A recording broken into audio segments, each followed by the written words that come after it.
आप सभी का एक बार फिर से स्वागत है हमारे YouTube चैनल फुलवारी में।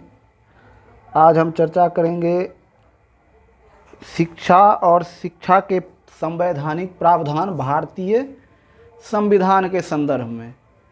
इस चैप्टर से, इस प्रश्न से 2 या 3 प्रश्न आने की संभावना है। शिक्षा के संवैधानिक प्रावधान,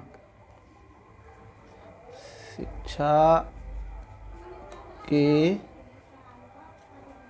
संवैधानिक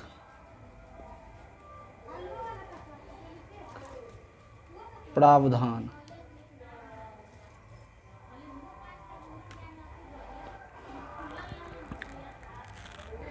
भारतीय संविधान में शिक्षा को नागरिकों का मूल अधिकार माना गया है।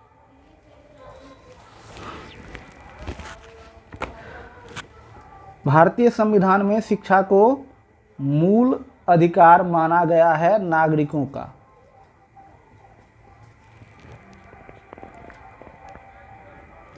भारतीय नागरिक अपने शिक्षा संबंधी संवैधानिक अधिकार को प्रयोग कर सके, इसलिए संविधान में कई सारे प्रावधान भी उल्लेखित किए गए हैं, जिसमें से पहला है शिक्षा समवर्ती सूची में। शिक्षा जो है वो समवर्ती सूची में है। समवर्ती सूची यानी कि शिक्षा पर केंद्र और राज्य दोनों कानून बना सकते हैं। तो 1976 के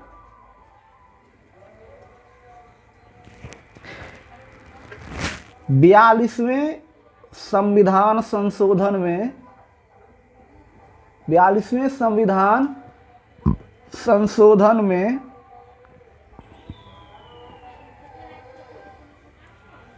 में शिक्षा को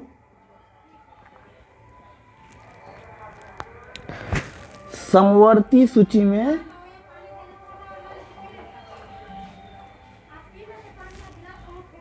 डाला गया। अब प्रश्न पूछ सकता है कि किस संविधान संशोधन के तहत शिक्षा को समवर्ती सूची में डाला गया। तो उसका जवाब हम क्या लिखेंगे? 42वें संविधान संशोधन में शिक्षा को समवर्ती सूची में डाला गया। समवर्ती सूची का मतलब कि इस पर केंद्र और राज्य दोनों कानून बना सकते हैं। समवर्ती सूची में केंद्र और राज्य दोनों ही कानून बना सकते हैं। दूसरा है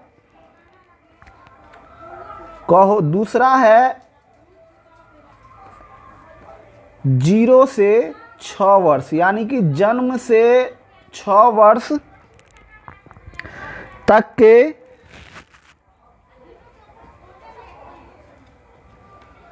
शिशु की देखभाल व शिक्षा।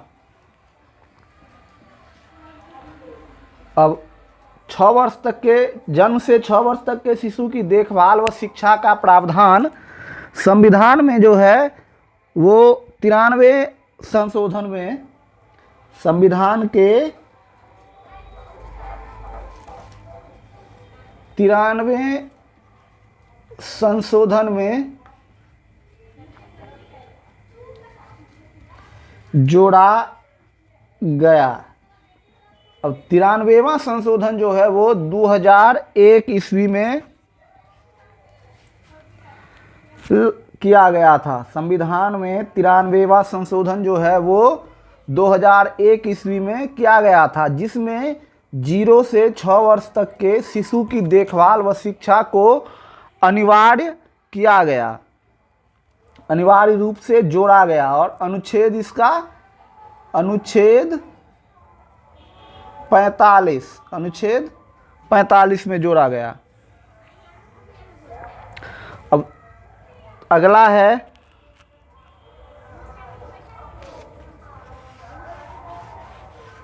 अगला है 14 वर्ष तक के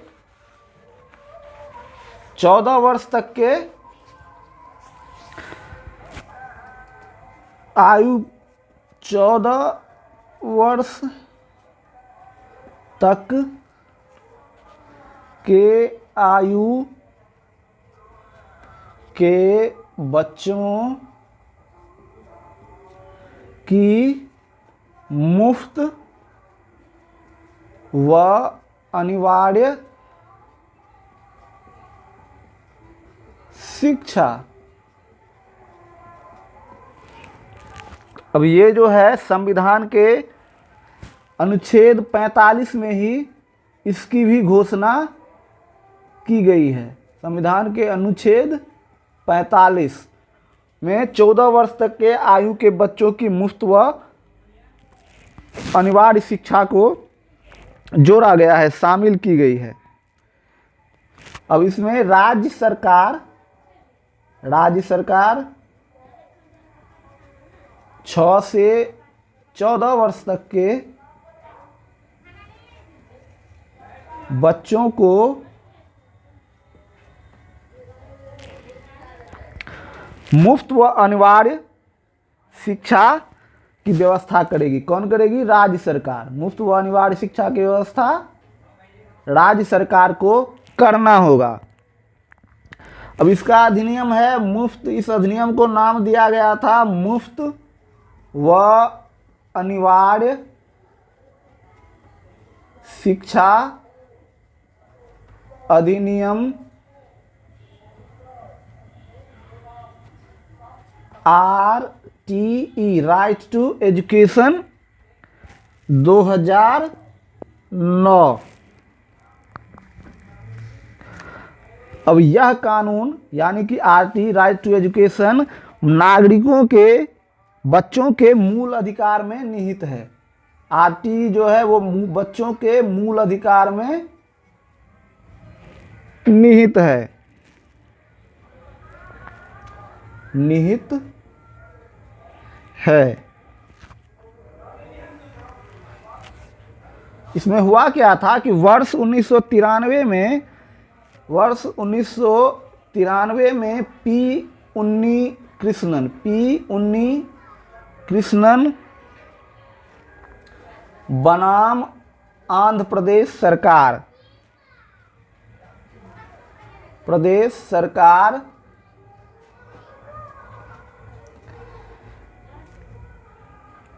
के वाद में, आंध्र प्रदेश सरकार के वाद में सर्वोच्च न्यायालय, सुप्रीम कोर्ट, सर्वोच्च न्यायालय ने माना कि मुफ्त व अनिवार्य शिक्षा पाना हर बच्चे का मौलिक अधिकार है।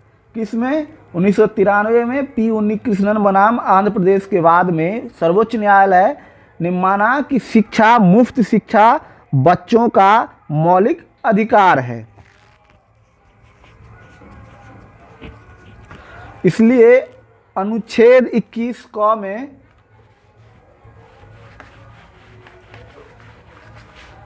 अनुच्छेद 21 क में 21 अ में सॉरी 21 अ में जोड़कर 6 से 14 आयु वर्ष तक के बच्चों को मुफ्त व अनिवार्य शिक्षा को मौलिक अधिकार के रूप में मान लिया गया। अनुच्छेद 21 अ में इसे जोड़ दिया गया।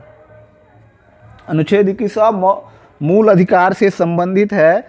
उसमें क्या किया गया? इस वाद के बाद P. उन्नी कृष्णन बनाम आंध्र प्रदेश सरकार के वाद में सर्वोच्च न्यायालय ने कहा था कि बच्चों का शिक्षा, मुफ्त शिक्षा मौलिक अधिकार है। उसके बाद अनुच्छेद 21 अ में इसे जोड़ दिया गया कि 6 से 14 वर्ष तक के बच्चों को मुफ्त व अनिवार्य शिक्षा राज्य सरकार देगी, राज्य सरकार इसकी व्यवस्था करेगी। इसको शॉर्ट में RT यानी राइट टू एजुकेशन के 2009 के रूप में भी हम जानते हैं, के नाम पे भी हम जानते हैं। अब अगला देखेंगे, 3 हो गया।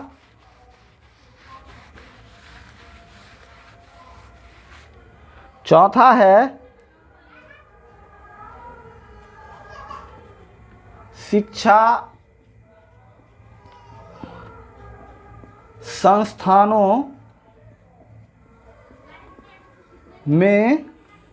संस्थानों में प्रवेश का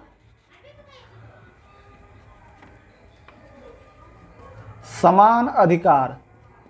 चौथा यानी घ है शिक्षा संस्थानों में प्रवेश का समान अधिकार।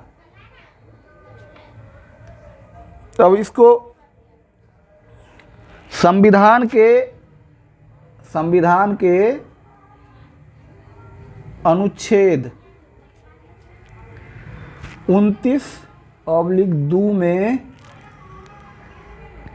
यह स्पष्ट किया गया है कि राज्य केंद्र पोषित यानी राज्य या केंद्र पोषित यानी जो राज्य या केंद्र के धन से चलता हो, पोषित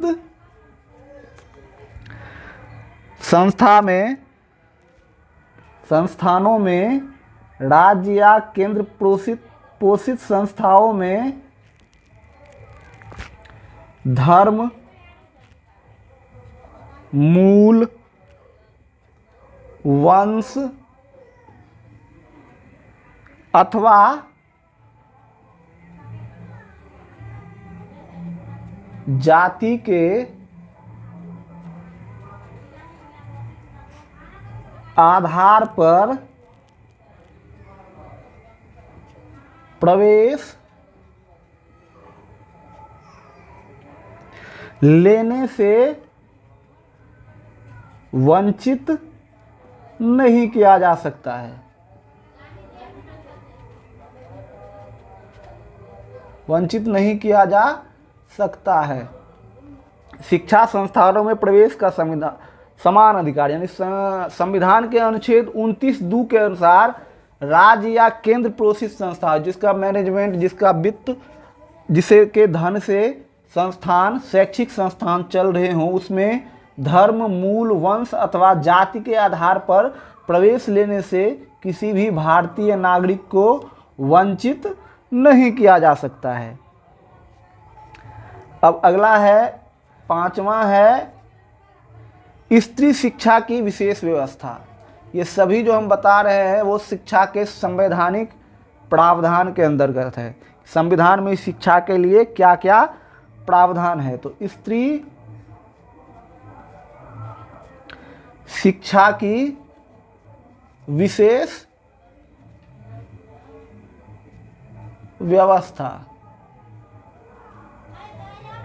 स्त्री शिक्षा की विशेष व्यवस्था, इसमें है अनुच्छेद 15(3). यह व्यवस्था किसमें दी गई है? संविधान के अनुच्छेद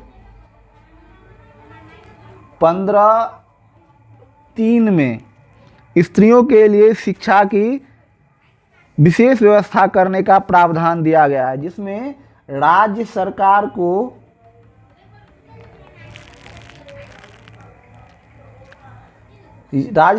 को यह अधिकार है कि वो स्त्री शिक्षा का विकास करने के लिए, स्त्री शिक्षा का विकास करने के लिए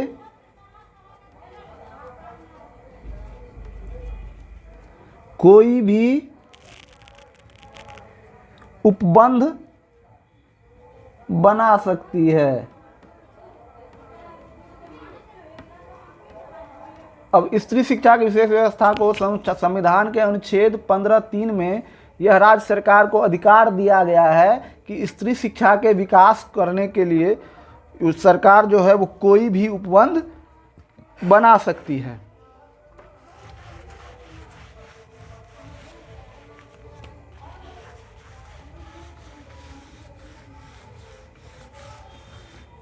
छठा है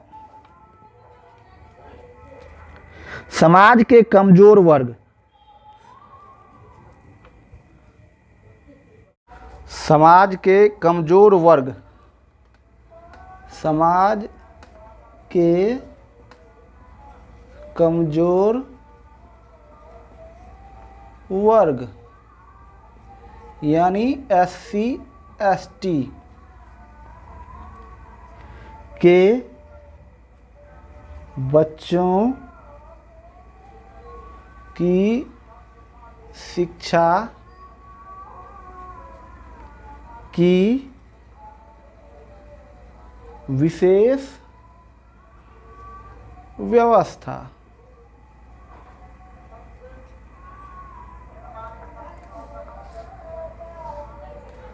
सबसे पहले क्या है, संविधान के अनुच्छेद 17, संविधान के अनुच्छेद 17 में के द्वारा अस्पृश्यता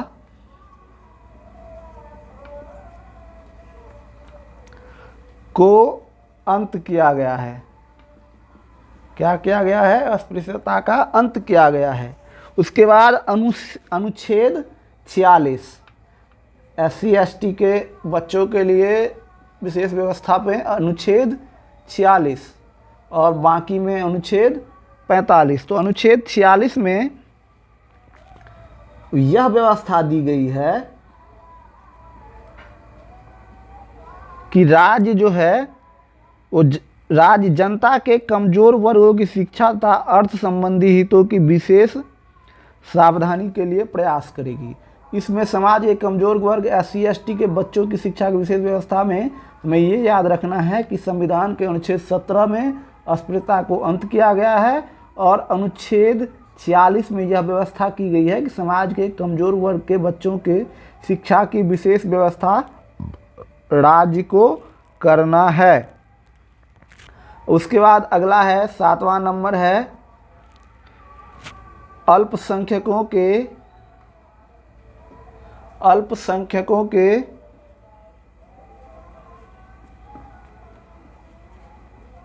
शिक्षा की विशेष व्यवस्था। इससे पहले था समाज के कमजोर वर्ग यानी SC ST के बच्चों की शिक्षा की विशेष व्यवस्था, अब है अल्पसंख्यकों के शिक्षा की विशेष व्यवस्था। इसमें है कि संविधान के अनुच्छेद, ये अनुच्छेद सब याद रखिएगा, आ सकता है। अनुच्छेद 30 में कहा गया है कि धर्म या भाषा के आधार पर, धर्म या भाषा के आधार पर सभी अल्पसंख्यकों को अपनी रुचि के अनुसार शिक्षा संस्थानों की स्थापना व प्रशासन का अधिकार होगा। अब अनुच्छेद 30 में यह व्यवस्था की गई है कि सब भाषा और धर्म के आधार पर सभी अल्पसंख्यकों को अपने रुचि के अनुसार शिक्षा संस्थान की स्थापना और उसका प्रशासन का अधिकार होगा। यानी अनुच्छेद 30 के तहत अल्पसंख्यक वर्ग के लोग अपनी रुचि के अनुसार किसी शिक्षण संस्थान की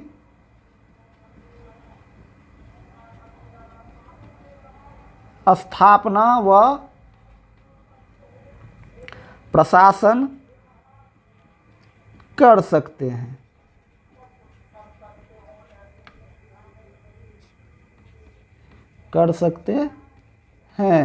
ये व्यवस्था है संविधान के अनुच्छेद 30 में, जो अल्पसंख्यक वर्ग के नागरिकों को यह अधिकार देती है कि वो अपने धर्म व भाषा के आधार पर, अपनी रुचि के आधार पर किसी भी शिक्षण संस्थान की स्थापना और उसका प्रशासन कर सकते हैं। अगला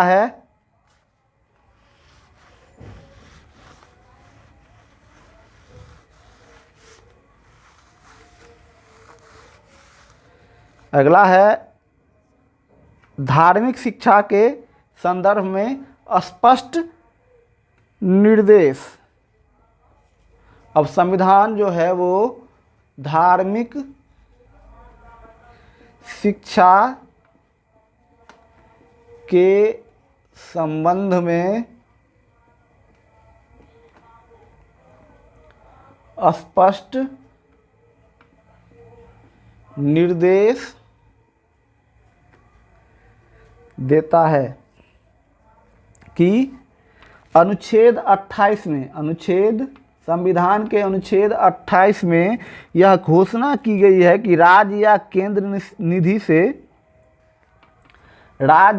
केंद्र के पैसे से, केंद्र की निधि से, अनुच्छेद 28 में यह व्यवस्था की गई है कि राज्य या केंद्र के निधि से पोषित किसी भी संस्था में, यानी कि जो संस्था राज्य या केंद्र के पैसों से चल रही हो, उसमें धार्मिक शिक्षा जो है वो नहीं दी जाएगी।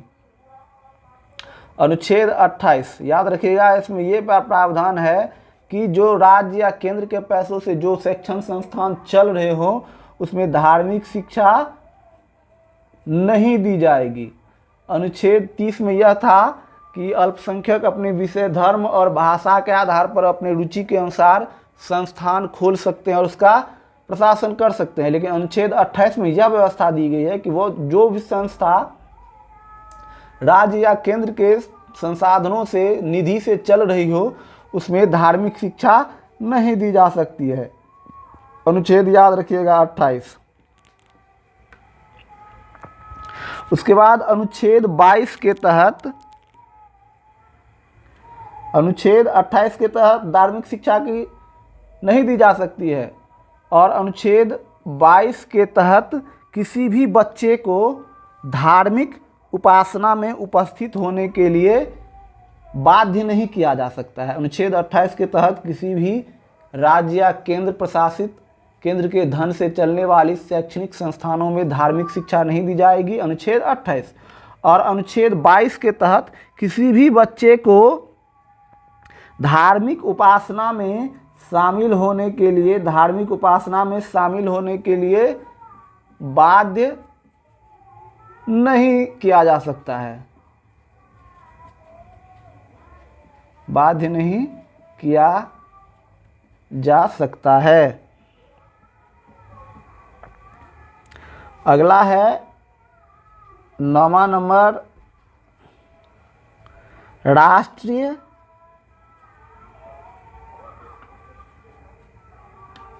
महत्व के उच्च शिक्षा एवं अनुसंधान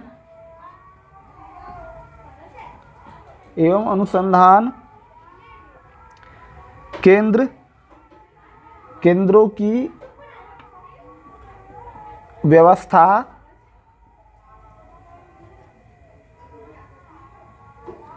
केंद्र द्वारा, यानी केंद्र सरकार द्वारा संघ सूची, हमने कहा था समवर्ती सूची, राज्य सूची और संघ सूची। तो शिक्षा समवर्ती सूची में है और संघ सूची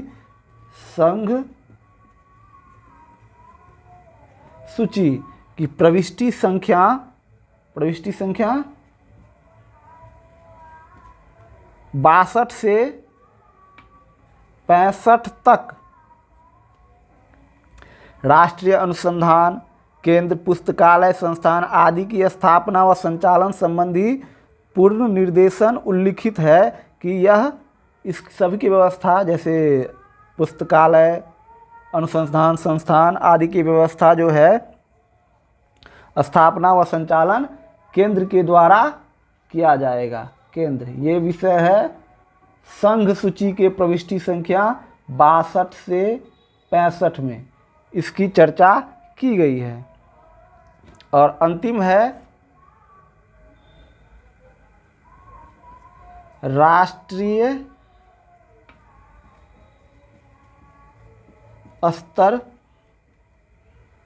की भाषाओं की शिक्षा। इसके लिए संविधान के अनुच्छेद 1944-1 में 22 भाषाओं को सूचीबद्ध किया गया है। 22 भाषाओं को सूचीबद्ध किया गया है, जिसे संविधान की अष्टम अनुसूची कहती है, जिसमें हमारी भाषा मैथिली भी शामिल है। तो 22 भाषाएं जो संविधान के अनुच्छेद 344(1) में उल्लिखित है, सूचीबद्ध है, उसमें उसकी शिक्षा की व्यवस्था भी केंद्र एवं राज्य सरकार को करना है। तो आज का हमारा विषय था शिक्षा के संवैधानिक प्रावधान। शिक्षा के संवैधानिक प्रावधान, जिसमें हमने कई कानूनों को, अल्पसंख्यकों के अधिकार, SC ST को अधिकार, स्त्री शिक्षा की विशेष व्यवस्था, राइट टू एजुकेशन, 0 से 6 वर्ष तक के बच्चों की देखभाल के बारे में हमने जाना। अगर आपको हमारी ये वीडियो पसंद आई हो तो हमारे चैनल को लाइक, शेयर व सब्सक्राइब करें और अपने दोस्तों में भी बांटें। धन्यवाद।